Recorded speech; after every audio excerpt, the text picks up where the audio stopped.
ঢাকা বিশ্ববিদ্যালয় হল কক্ষে তোফাজ্জলকে পিটিয়ে হত্যার আগে 2 লাখ টাকার মুক্তিপণ দাবি। ঢাকা বিশ্ববিদ্যালয় প্রশাসন সব ধরনের রাজনীতি বন্ধের সিদ্ধান্তে বহাল। নিউ ইয়র্কে হচ্ছে না ডক্টর ইউনূস মোদির বৈঠক। সাপের কামড় বাংলাদেশ সহ বিভিন্ন দেশ নিয়ে সতর্কতা WHOর। পয়েন্ট খুঁয়েও শীর্ষ অবস্থানে আর্জেন্টিনা, অবনতি বাংলাদেশের। আসসালামু আলাইকুম। মাস্টার মিডিয়ার দুপুরের সংবাদে সবাইকে আমন্ত্রণ জানাচ্ছি। সাথে আছি আমি প্রজ্ঞা সুষমা। এতক্ষণ শুনছিলেন প্রধান সংবাদ শিরোনামগুলো, এবার যাচ্ছি পুরো খবরে।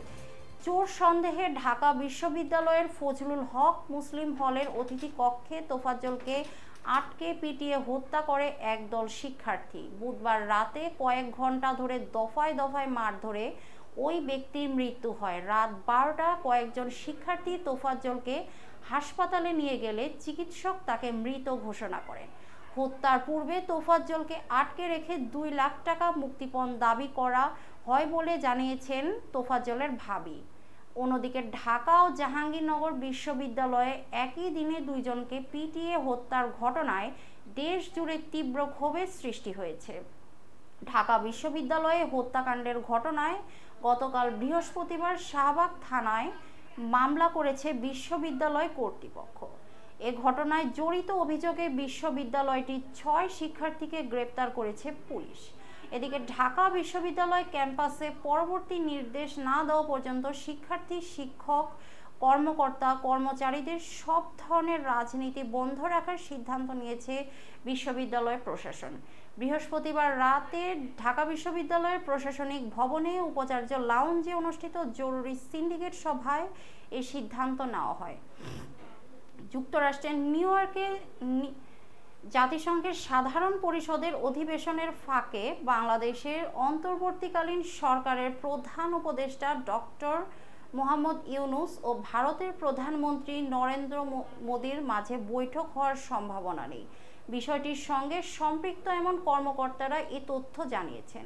চলতি মাসে বাংলাদেশের পক্ষ থেকে জাতিসংঘ সাধারণ পরিষদের সাইডলাইনে ডক্টর মোহাম্মদ ইউনূস ও নরেন্দ্র মোদির মধ্যে বৈঠকের জন্য আনুষ্ঠানিক অনুরোধ করা হয়েছিল।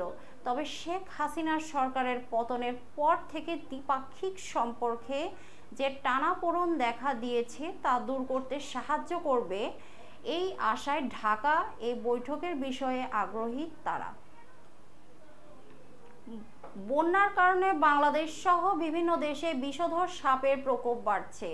পর্যাপ্ত অ্যান্টিভেনমের ঘাটতির কারণে সাপের কামড়ে মৃত্যু ঝুঁকির বিষয়ে সতর্ক করেছে বিশ্ব স্বাস্থ্য সংস্থা WHO। জাতিসংঘের স্বাস্থ্য সংস্থাটির হিসাবে প্রতি বছর বিশ্বে প্রায় 27 লাখ মানুষ বিষধর সাপের কামড়ে আক্রান্ত হন। এর মধ্যে মারা যান 1,38,000 মানুষ।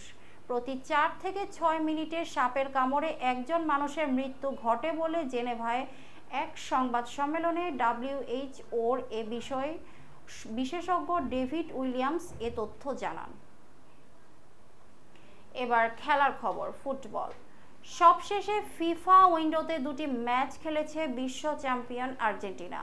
চিলির বিপক্ষে জয় পেলেও কলম্বিয়ার কাছে হারতে হয়েছে লিওনেল স্কালোনির শিষ্যদের, যার কারণে 12.46 পয়েন্টে হেরেছে আলবিসেলেস্তারা।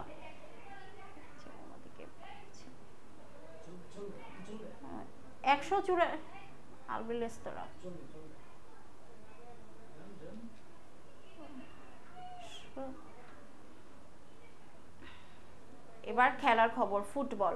সবশেষে ফিফা উইন্ডোতে 2টি ম্যাচ খেলেছে বিশ্ব চ্যাম্পিয়ন আর্জেন্টিনা। চিলির বিপক্ষে জয় পেলেও কলম্বিয়ার কাছে হারতে হয়েছে লিওনেল স্কালোনির শিষ্যদের, যার কারণে 12.46 পয়েন্টে হারিয়েছে আলবিসেলেস্তারা। পয়েন্ট হারলেও শীর্ষ স্থান ধরে রেখেছে বর্তমান বিশ্ব চ্যাম্পিয়নরা। অন্যদিকে পা পিছলে গিয়েছে বাংলাদেশের। আগের 184 থেকে 2 ধাপ পিছিয়ে হ্যাভিয়ের ক্যাব্রেরার দলের বর্তমান অবস্থান 186। একটিতে জয় ও একটিতে হেরে যায় জামাল ভুঁইয়ার দল, যাতে র্যাঙ্কিংয়ের বিরূপ প্রভাব পড়েছে বাংলাদেশের। দর্শক, এই ছিল এখনকার আয়োজন। পরবর্তী সংবাদ দেখার আমন্ত্রণ জানিয়ে শেষ করছি আমি প্রজ্ঞা সুষমা। সময়